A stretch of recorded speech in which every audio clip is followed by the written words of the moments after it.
No dia em que o mundo parou para aplaudir a primeira pessoa a tomar a vacina contra a Covid-19, governadores cobram do governo federal um plano de vacinação e liberação em até 72 horas de vacinas aprovadas por autoridades sanitárias de outros países. Um acidente impressionante. Mãe e filho são atropelados por um caminhão em Rio Verde. O menino de 11 anos teve ferimentos graves. A ponte Afonso Pena, patrimônio histórico nacional na divisa de Goiás com Minas, passa por uma nova vistoria. E uma aposta nada convencional, cerveja feita de mandioca. Será que pega? Vem, gente, que o Jornal Anhanguera já está começando.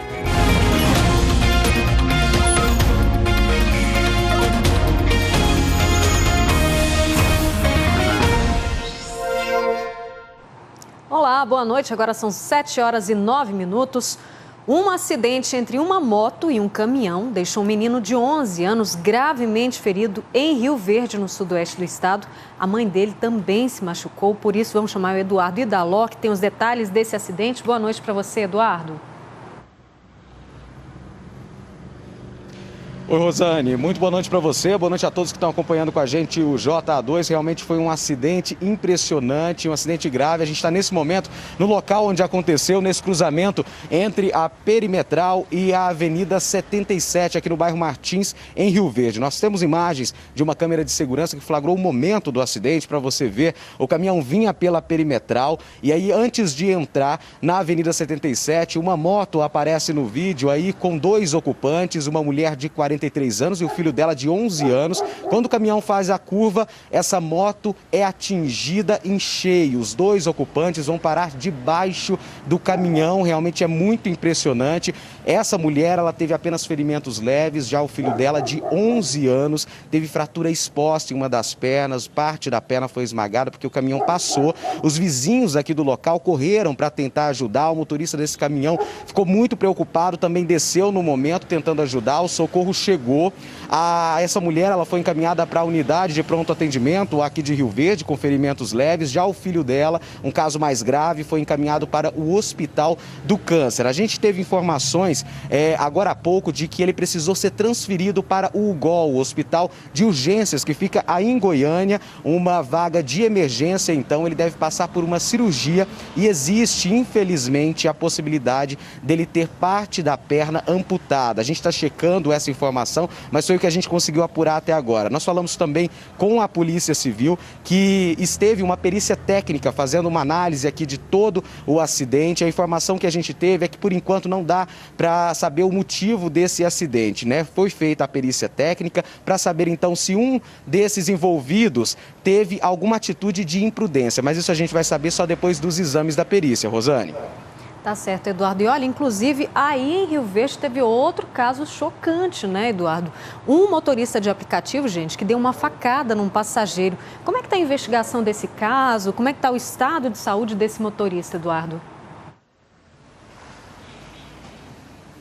Pois é, Rosane, outro caso chocante aqui também em Rio Verde. O passageiro desse carro de aplicativo é que foi atingido pela facada. Ele está em estado estável, mas ele está internado, segue internado no Hospital de Urgências de Santa Helena, aqui na região sudoeste. Ele teve que passar por uma transfusão de sangue hoje à tarde e a informação que a gente teve do último boletim médico é de que ele está tratando uma infecção. Esse caso aconteceu ontem à noite. A informação que a polícia apurou até o momento é de que durante a corrida houve um desentendimento entre esse passageiro e o motorista desse carro de aplicativo por conta do valor cobrado pela viagem. E aí, nesse desentendimento, o motorista então teria pegado uma faca e atingido, ferido então esse passageiro. A polícia foi chamada pelas enfermeiras da unidade de pronto atendimento. A gente segue acompanhando então esse caso. O motorista continua foragido, viu, Rosane?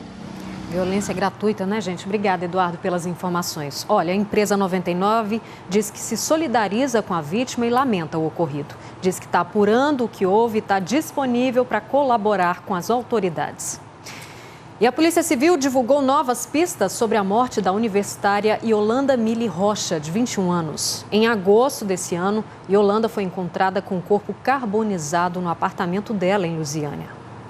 Para a Polícia Civil, não restam dúvidas. Todas as evidências levantadas pela investigação apontam que a universitária Yolanda Mili Rocha, de 21 anos, foi assassinada. Foram encontradas 4 perfurações no pescoço, uma perfuração nas costas, na parte inferior, e também foi encontrada a substância hematóide, sangue, no local do crime. Possivelmente pode ter sido essa a causa da morte, ou se não essa, o autor provavelmente conseguiu o intuito dele, provocando um incêndio. O resultado de outro laudo feito pela Polícia Técnico-Científica deve apontar as causas da morte da jovem. A polícia já ouviu 13 testemunhas para tentar desvendar o caso, entre amigos, parentes e conhecidos da vítima. Apesar dos avanços nas investigações, a motivação e a autoria do crime ainda seguem desconhecidas pela polícia. O corpo de Yolanda foi encontrado carbonizado nesse apartamento no Jardim Ingá, em Lusiânia, na noite do dia 11 de agosto. O quarto que ela estava ficou totalmente destruído. No local foi encontrado um celular que seria periciado, mas o aparelho ficou totalmente danificado pelas chamas. Ainda de acordo com a Polícia Civil, a perícia concluiu que o incêndio foi causado por ação humana. Não foram encontradas avarias nas partes elétricas, não foram encontrados nenhum eletrônico que pudesse ter causado uma explosão. Então, pela exclusão de hipótese acidental do incêndio, é que a nova hipótese que realmente foi um incêndio provocado por causa humana. O recado agora é para quem tem imóveis em Anápolis com pendência junto à Prefeitura. Quem fez obra ou ampliou o imóvel e não regularizou a documentação, o prazo para fazer isso sem pagar multas termina no fim do mês. Emerson Ferreira está ao vivo para conversar com a gente, porque aí na cidade parece que tem muita gente, muita pendência desse tipo. Boa noite para você, Emerson. Oi, Rosane, boa noite para você, boa noite para todos. Segundo a Prefeitura, cerca de 70% dos imóveis aqui do município tem alguma pendência ou irregularidade. As principais pendências são as seguintes: foram obras construídas sem alvará, ampliações ou alterações feitas pelos moradores também sem alvará, averbações que não conferem com a realidade, não batem com a realidade, e também situações para quem deseja desmembrar, ou seja, dividir o imóvel. Então, essa é a oportunidade para quem deseja fazer a alteração também agora, ou mesmo para quem quer regularizar alterações anteriores. O prazo para fazer essa modificação, aí, regularizar tudo sem pagar multa, é até o dia 31 de dezembro. Segundo a Prefeitura, boa parte dessas irregularidades aconteceram porque durante 85 anos aqui no município, as obras foram feitas à margem da lei. E antes de 1992, também não havia um plano diretor no município. Quem não estiver com o imóvel regularizado tem de aproveitar. Vou passar o telefone da Secretaria de Meio Ambiente e Habitação para você conferir o seu caso. Código de área 62, o telefone é 3902-1060, 3902-1060 ou 3902-1070. Aproveitar a oportunidade que é até dia 31 de dezembro. Rosane? Tá certo, Emerson, obrigada. Agora, imagina tomar uma cerveja feita de mandioca. A ideia é uma aposta no mercado goiano e foi lançada hoje. Essas fotos são de um dos carregamentos de mandioca que saíram de um assentamento no município de Flores de Goiás. Só saiu 30 toneladas de mandioca e agora nós estamos plantando de novo. Todo mundo animado para plantar, para colher, para vender. A dona Nailde e os vizinhos participam de um projeto dessa indústria em Anápolis. A empresa está comprando mandioca de cerca de 300 pequenos produtores no norte e nordeste do estado. Isso para produzir uma nova cerveja, à base de fécula de mandioca, que só será vendida aqui em Goiás. A fabricação da cerveja começou no início de novembro. De lá para cá, mais de 220 toneladas de mandioca, vindas de 8 municípios de Goiás, foram processadas aqui. É numa etapa específica da fabricação, né, no início, que a gente utiliza a fécula da mandioca para conseguir extrair esse nutriente para a cerveja. O lançamento da cerveja ocorreu na manhã desta terça-feira. Participaram da cerimônia representantes da indústria, dos produtores e autoridades, dentre elas o governador do estado. A partir do momento que o produto entrar no mercado e o goiano abraçar a ideia, a gente começa a comprar a partir de 2.000, 2.500 toneladas ano de mandioca diretamente desses produtores. A seguir, governadores se reúnem com o Ministério da Saúde para discutir prazos e logística da campanha de vacinação contra a Covid. E o cantor Leonardo testou positivo para a doença. Agora são 7h19, já a gente está de volta.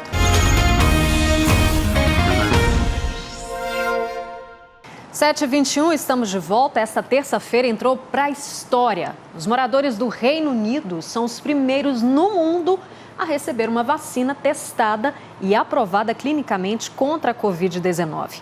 Aqui no Brasil, a corrida pela vacina continua. Governadores se reuniram com o Ministério da Saúde para discutir prazos e logística da campanha de vacinação.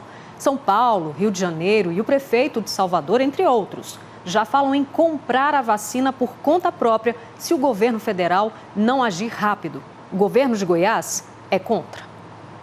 A reunião foi no Palácio do Planalto a pedido dos governadores. Eles cobraram do governo federal como será o plano de imunização contra a Covid-19. 5 governadores, entre eles Ronaldo Caiado, participaram de forma presencial e outros por videochamada. De acordo com o governador Ronaldo Caiado, o ministro Pazuello deixou claro que a imunização contra a Covid-19 faz parte de um programa nacional e que os estados não têm autonomia para definir por conta própria um programa autônomo de vacinação. O ministro foi bem claro, bem taxativo. Não terá nenhum estado que terá independência para poder fazer o seu programa de imunização. Agora, o que não pode, de maneira alguma, é um governador, como o caso específico do governador de São Paulo, colocar na sua rede social que a partir do dia 25 de janeiro vai iniciar a vacinação. Ora, isso realmente não procede. E essa inverdade cria um pânico generalizado. Ronaldo Caiado disse que, por lei, se a vacina for aprovada pelos órgãos de saúde internacionais, a liberação para uso emergencial aqui no Brasil deve acontecer no prazo de 3 dias. A lei de maio deste ano diz que a Agência Nacional de Vigilância Sanitária tem 72 horas para autorizar a importação e distribuição de quaisquer materiais, medicamentos, equipamentos e insumos da área de saúde registrados por autoridade sanitária estrangeira. O que é uso emergencial? Aquelas pessoas que estão na frente lá das UTIs, certo? Das enfermarias, a todo o nosso setor da área da saúde. Tá certo? Esta terça-feira entrou para a história. Os britânicos começaram a ser vacinados com a vacina da farmacêutica norte-americana Pfizer e da empresa alemã de biotecnologia BioNTech. Uma senhora de 90 anos foi a primeira a receber a dose. Na semana passada, o estado tinha descartado o uso da vacina da Pfizer, a que está sendo aplicada na Inglaterra. Isso porque ela precisa ser armazenada a uma temperatura de 70 graus negativos. Mas hoje, em entrevista ao jornal Anhanguera, primeira edição, o secretário estadual de saúde, Ismael Alexandrino, disse que o problema da refrigeração pode ser resolvido com uma caixa térmica especial. Essa refrigeração hoje não existe. O que a Pfizer está tentando junto ao Ministério é desenvolver um ambientezinho menor, uma caixinha menor, né, que seria remetida às capitais. Só que ela não seria e não será a única vacina disponibilizada no mercado. O Ministério está fazendo um pool de negociações e aquisições para que tenhamos quantitativo suficiente. O que a população espera é uma vacinação o mais rápido possível. E claro que nenhuma disputa política nesse momento atrapalha o que é direito de todos pela Constituição, que é o direito à saúde. E no caso, a vacina contra essa doença, que já matou tantos goianos. E ainda falando sobre o assunto, o cantor Leonardo testou positivo para a Covid-19. John William está aqui para contar para a gente. Boa noite para você, John. Ele viajou para São Paulo, né? Foi sim, Rosane. Boa noite para você, boa noite a todos. Ele usou uma rede social para confirmar que testou positivo para a Covid-19. E não só ele, a mulher Poliana Rocha e a sogra Eponina Rocha também testaram positivo. O cantor pegou um avião próprio e levou todo mundo para São Paulo. Ele está num apartamento que ele tem na cidade paulista, na capital paulista, e os 3 estão bem.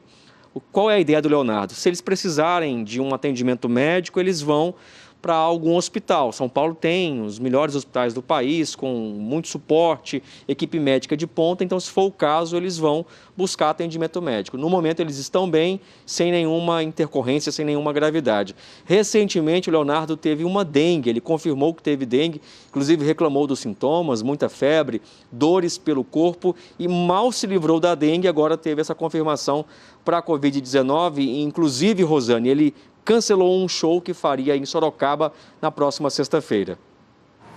Tá certo, João, obrigada pelas informações. A gente fica na torcida para que ele fique bom logo, né?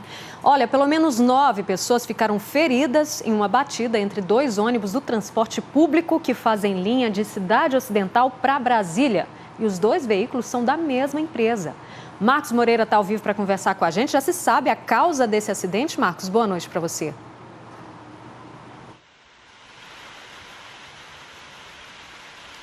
Uma ultrapassagem mal sucedida, viu, Rosane? Boa noite para você, ótima noite a todos que nos assistem. Esse acidente aconteceu agora à tarde em Brasília, entre 2 ônibus de uma mesma empresa que fazem aí o trajeto Cidade Ocidental, aqui na região do entorno, a Brasília.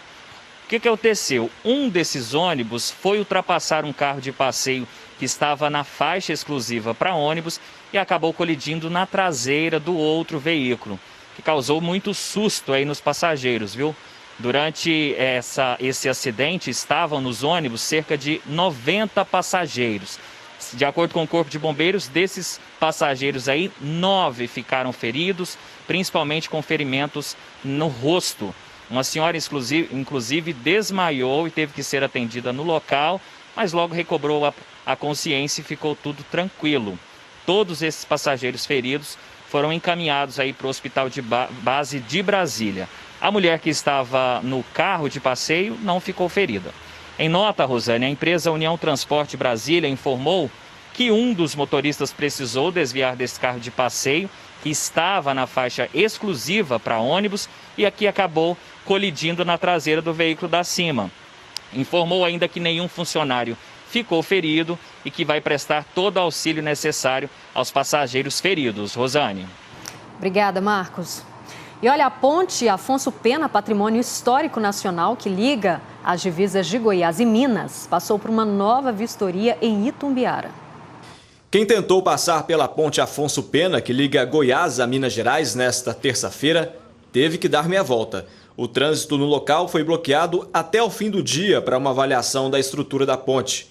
Corpo de bombeiros e engenheiros passaram um dia avaliando a segurança do piso e colunas de sustentação. Até então, nós fizemos um laudo em que nós limitamos a passagem de veículos leves, carros de passeio, tá? Um veículo por vez. Em agosto, o IPHAN interditou a ponte, informando que ela apresentava risco de colapso e precisava ser restaurada. A Afonso Pena ficou fechada por cerca de 3 meses e foi reaberta depois de uma vistoria realizada pelos mesmos técnicos. Segundo a Secretaria de Trânsito de Itumbiara, mais de 4.000 veículos passam por dia na ponte, que é patrimônio histórico nacional. E desta vez, os engenheiros da Universidade Federal de Uberlândia vieram avaliar se é possível manter o fluxo de veículos que atravessam o local. Nós vamos retirar perfil dessa ponte, nós vamos levar para o laboratório, verificar qual é a resistência dele, tanto da região que não está danificada, como da região que está danificada, né? Porque muda as propriedades mecânicas. Em função disso, fazendo novamente o cálculo da ponte, nós temos condições de afirmar se a ponte é ou não segura para o traslado de veículos. O resultado deve sair em 90 dias. Enquanto isso, o fluxo segue sendo monitorado. É muito importante, né? Porque passando esses motoristas aí todo dia aí, né? Ali na manutenção tem que fazer a revisão certinho, né? Para segurança de todo mundo também, né? A ponte foi liberada agora há pouco. Em nota, o IPHAN informou que recomenda a abertura para o trânsito de veículos somente depois da ação de restauração.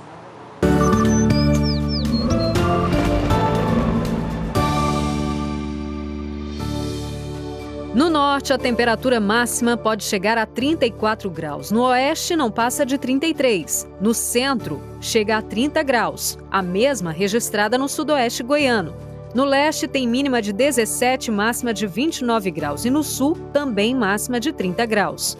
Segue com a previsão de chuva com volume alto em Goiás. A máxima para amanhã é de 20 milímetros no norte, leste e sul. Hora de conferir como fica o tempo em algumas cidades. Porangatu tem máxima de 32 graus e previsão de chuva. Em Jataí chove bem menos, só 8 milímetros. Em Anápolis, a temperatura varia de 18 a 28 graus, com umidade em 55%.